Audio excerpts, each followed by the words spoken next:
All right, guys, welcome to another exciting episode of the Left Side View with Rahul and Amitabh. So this is the part two of the review episode.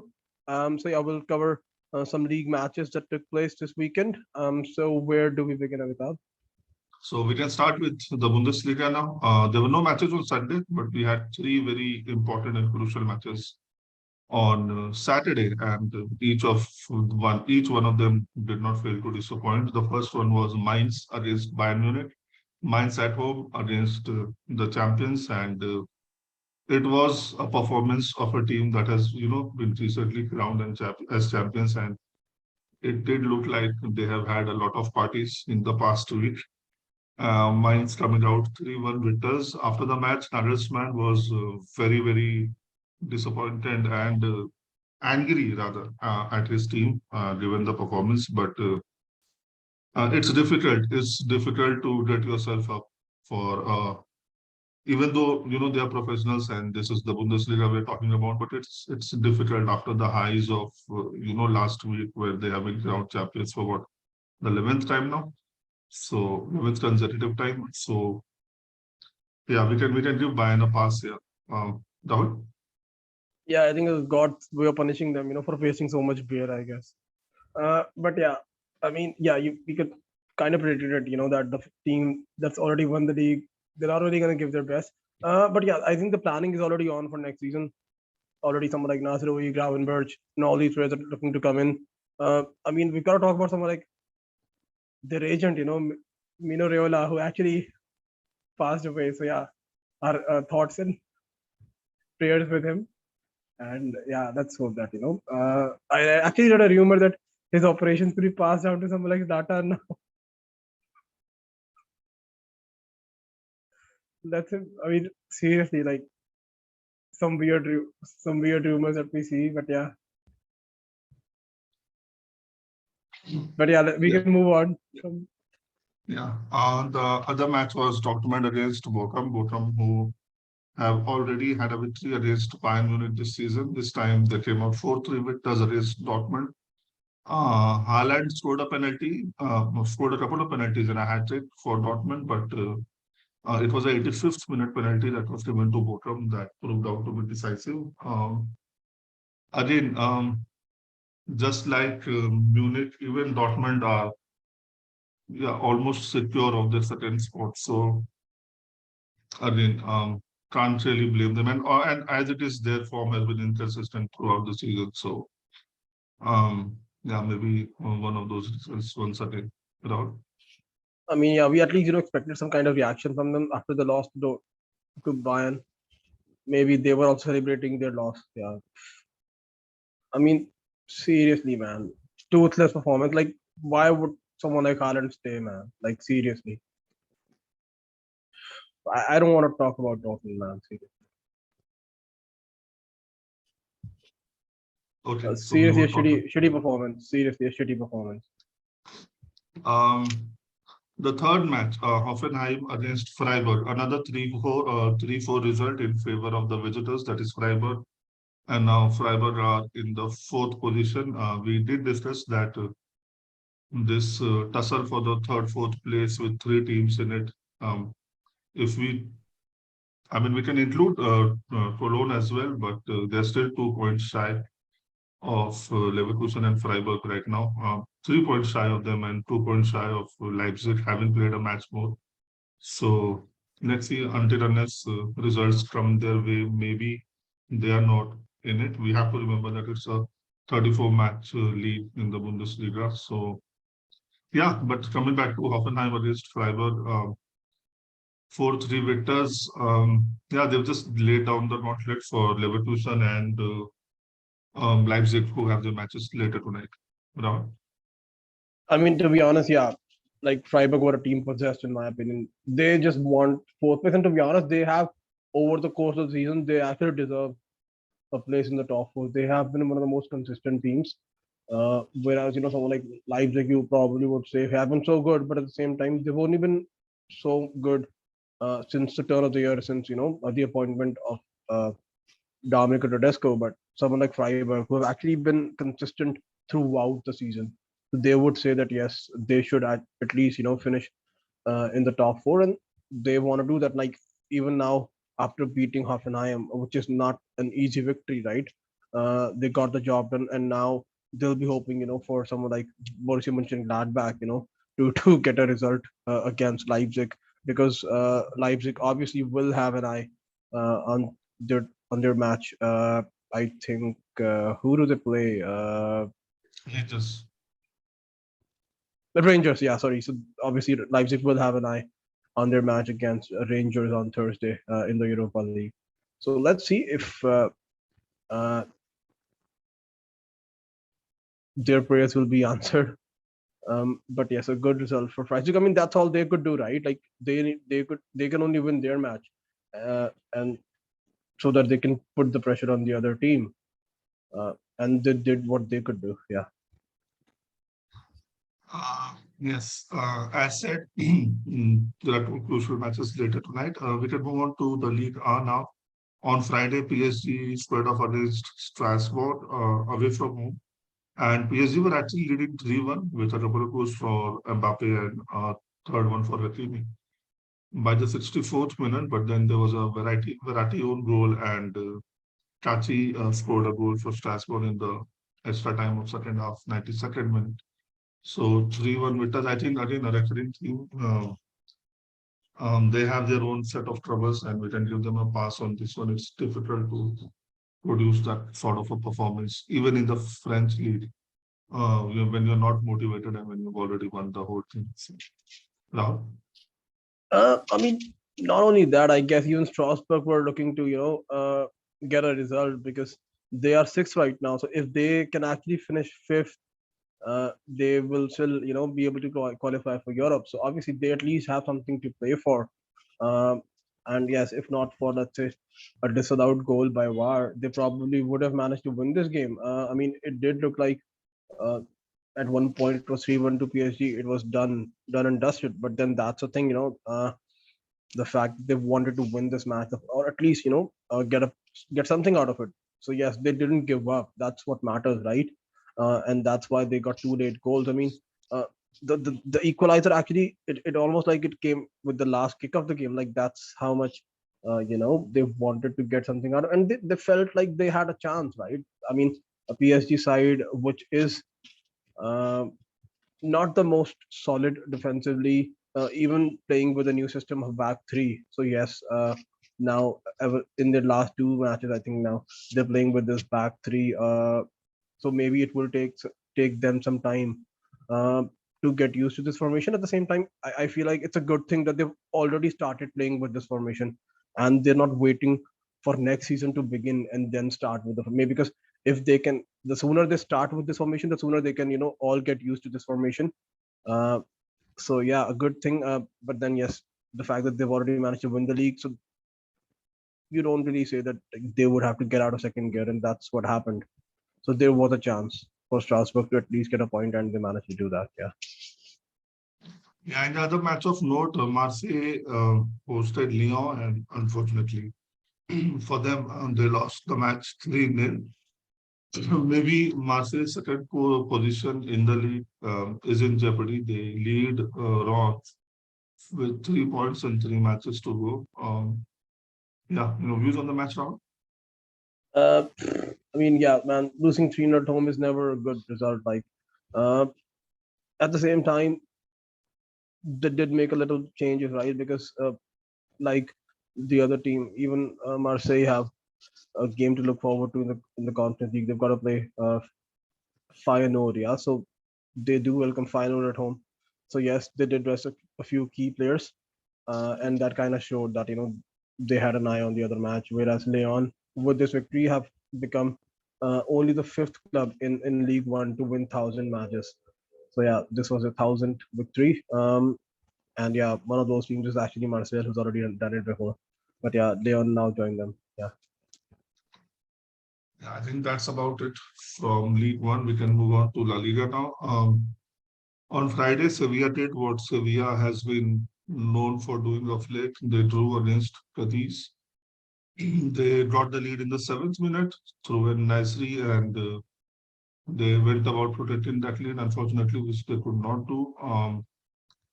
We'll discuss later, but I think the only saving grace for them was, sorry, Atletico also lost the match. So yeah, they are really hanging, by a single thread for the top four match. We have the Betis match today, and if they win, they'll be back into the fray. Two out of the three teams will qualify. I think with the victory, Barcelona have sort of separated themselves from these three teams. But coming back to this match, much of what was expected from Sevilla, their signings, especially the attacking signings that they made, they have not come good for them, and scoring goals is a major issue that they would look to rectify in the summer transfer window.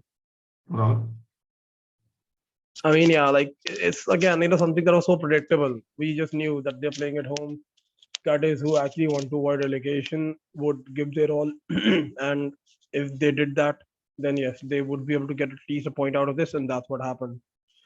Scoring goals again, such a big problem for Sevilla. Oh man, I mean, even the goal that the striker scored, he scored after like I guess so many games without a goal. So yeah, um, not a just disappointing overall, man. Seriously, man, like the expectations were so high from Sevilla, uh, even with the signings and everything, but things have just not worked. I mean, you got to talk about the opportunity. Like seriously, we keep talking about it, but yeah, they had such a good opportunity this season to close the gap, especially with all the other teams. They could have actually done a Leicester, like Leicester did in 2015-16.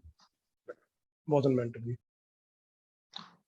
Yeah, on Saturday, we have to talk about the champions. Real Madrid were crowned the champions with a thumping 4-0 win over Espanyol. Ancelotti actually made 8 changes to his team that faced off against Manchester City in the first leg, with only three players starting, Rodrigo, Modric, and Courtois. So yeah, job well done. I think it was pre-planned. A lot of the first team players came on as substitutes in the 60th minute. Again, with the five substitute rule that really helps them. Rodrigo scored a couple of goals. Asensio scored, and Benzema with an assist to Vinicius Junior. So um, again, this was just, I think, about a formality, and they just wanted this match to be over and done with. Even they would have been happy with a single point because that would have meant that they would be crowned as champions. All attention and all eyes now on the second leg of the semi-final of the UEFA Champions League against City on Wednesday. Yeah, hoping for a good match there. Rahul? I mean, yeah, the fact that they played their second string side and still managed to get a victory, that just says about the level of competition that you have in La Liga. At the same time, I think irrespective of the fact that they played the second choice, I think they still would have wanted to win the match because going into the match against City as champions and not going as champions just gives a different feeling. So the fact that at least they've managed to wrap up La Liga title, they can totally forget about La Liga when they play Manchester City. So that is again something that helps them. And the fact that someone like City were not able to rotate as much because of the competition that they have in Premier League, right? Because they were playing someone like Leeds United, whereas they also know that someone like Liverpool is just 1 point behind them. So they know that they cannot drop points there either. It just shows that all these other clubs, all these other leagues do get a little advantage when playing against a team from the Premier League. So yes, I think yes, everything is like if Real Madrid do not, give a great account of themselves against City at the Bernabeu at home, right? Then there's nothing. They cannot blame anybody else. It's as simple as that. They've got uh, all the possible advantage. They are playing at home. They were able to rest players. So, I mean, City would be tired. They are the away side. They had to play all their players. So yes, uh, it's everything. Just lines up for a Real Madrid good performance. But let's see if they can do that. Yeah. Yes, talking about the other semi-finalists, Villarreal, they actually lost at Alaves. Alaves were in the relegation zone in La Liga. Again, I think they have already thrown in the towel with respect to La Liga. The match is on Tuesday against Liverpool, and they have to try and claw back a 2-0 deficit. So, yeah, I think this match was not high on their priority list, and I think with the performance and the team selection, it showed. Anything else you'd like to say? Not really, man. Yeah, like again, for them, like why are you even playing? Simple as that. Just send your academy team, I guess. Yeah, and the third match that we would like to discuss is Athletic Bilbao against Atletico Madrid. And it was more of the same by Atletico Madrid, really slow and trying to defend first and then attack. Um, Bilbao started the scoring through Hermoso own goal, and Inaki Williams converted a penalty in the second half. But for a brief period in the second half, Atletico showed that they might have some life and they are ready for a fight. But then that was just too brief to be taken seriously. I think they are their biggest enemy when it comes to playing football and tactics. I'm all for defensive football. I actually don't mind it if that is the way you should go. But do you really need to play like that against everyone, against City, against the big teams? It's still understandable, but you do have to dominate against the so-called smaller clubs, and that cannot be your default starting point. As simple as that, because it's difficult. It's difficult, especially when you have to chase a game. And in this season, they have actually been behind a lot of the matches. Some of them they have made a comeback, and it's been lovely. But most of them they have not been able to. So it's either it resulted in a loss like this or a timid draw. So they really have. I see again. There'll be no changes. You know it. I know it. Everybody knows it. But yeah, this cannot be a recipe for long-term success. Rahul? I mean, yeah, you talked about changes, right? So Marseille's Boubacar Kamara, who's available on the free, just 22 years old, a defensive midfielder. He's actually on his way to Atletico. It looks like, basis the reverse. So I think a great signing. Because someone like Hector Herrera, the Mexican midfielder, is actually on his way, I think, to MLS. So let's see if the deal of Kamara comes to fruition. Otherwise, like I always wanted him to come to the Premier League. Maybe the fact that he's available on a free and he's just 22 years old, so could have actually been a good backup to N'Golo Kante had we not managed to. I mean, again, different topic, but yeah, a toothless performance again from Atletico. They have to find a way, right? You cannot just show up in big matches. You've got to do something about these matches as well. I mean, even the corresponding fixture actually ended in a nil-nil draw, so they've actually got a pretty dismal record this entire season against Athletic Bilbao. They even lost 2-1 to them in the Super Cup, and now lost 2-0 to them at San Mames. Um, Good news for maybe Ghana fans, I guess.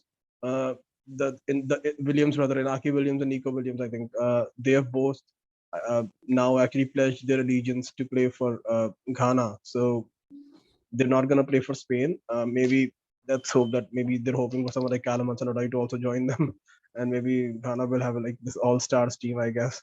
But let's see. Yeah, I mean, we just talked about this guy, his longevity, right? He has not missed a single match in the past 6 years, I think. So yeah, there are some changes that are required, I guess. The Atletico do need to be a little more attacking. They can't play. I mean, play defensive football, but then at least not against Bilbao, right? Like, I mean, there are some changes required. I think the average age of the squad needs to go down. To be honest, you sell someone like Suarez, but then maybe you bring on someone like Cavani. That makes no difference because there are rumors that Cavani could be on his way to Atletico or to some club in Spain. So you do need to bring down, think long term. So that's something that a lot of these Spanish clubs are not doing. That's it. Yeah. Let's see. Aston Villa actually have been linked to Suarez, so let's see how that pans out. On Sunday, the only match worth note was Barcelona against Mallorca. Barcelona came out 2-1 victors. Memphis Depay and Sergio Busquets scored one goal in each half. Um, I think what the biggest news from this match was I read somewhere today that Barcelona have actually listed 25 of the players I mean, they basically put them up for sale in the summer, which includes Aubameyang, because there's a clause in his contract which will make him earn 4.5 times of what he is earning once he finishes the first 6 months and enters the last 1 year. It was an 18-month contract. So last 12 months of his contract. So uh, again, yes, Xavi has had a very important impact on the team, and of course they were languishing in ninth, and now they're in the Champions League places. But this is now when the real, I think, surgery begins, and tough decisions need to be taken. Players, especially players who are not ones that the coach likes or thinks that they are in the plans, they need to be shipped on. New players have to be recruited, especially with Real Madrid going for someone like Mbappe or Haaland, or maybe both. Let's see. So yeah, now is when the um, again, as I said, the operation starts, and let's see if there is a permanent cure to the malaise that has affected Barcelona. Now, And Rudiger. But then again, even Barcelona have gone, for Christensen, and they've gone for Frank Cassier. So yes, even they've got players coming through. I think the only problem is that, or the way that they are thinking is that, let's say when we talk about someone like Aubameyang, so can they find a player of similar quality, but who will accept a lesser wage? If the answer is yes, then they would then go for that person instead of someone like Aubameyang. I mean, there were talks about someone like Lewandowski. Alemani, the director of Barcelona, said that there was a meeting, but then he was like, he's a player who plays for someone else, so we don't want to talk about players who play for some other clubs. So yes, that has not really stopped Barcelona from being linked with players. Even someone like the Adama Traore, he came in unknown. There was a chance that he would join them, but doesn't really look like the case right now. Even someone like Gavi, his renewal is still pending. Even Alemani came out and said that even now, all of a sudden, Usman Dembele wants to stay. But then again, he knows that they have some limits when it comes to their budget, the salary cap and everything. So it will be a little difficult for them to find, the right balance. Because Dembele also knows that if he goes to a club like PSG, he can obviously make a lot more money. So yes, all those things. But then, why would you want to leave Barcelona? So a lot of, because no matter, like, to you and me, maybe it's not the same thing. But then, for a lot of people, Barcelona still have that charm, or I guess. So yeah.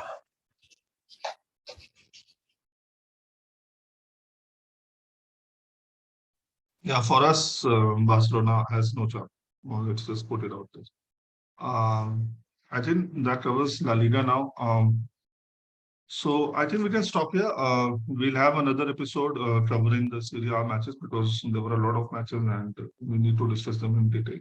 So thank you so much, guys, for your time. We'll be back with a review of the Serie A matches pretty soon. Take care and bye bye.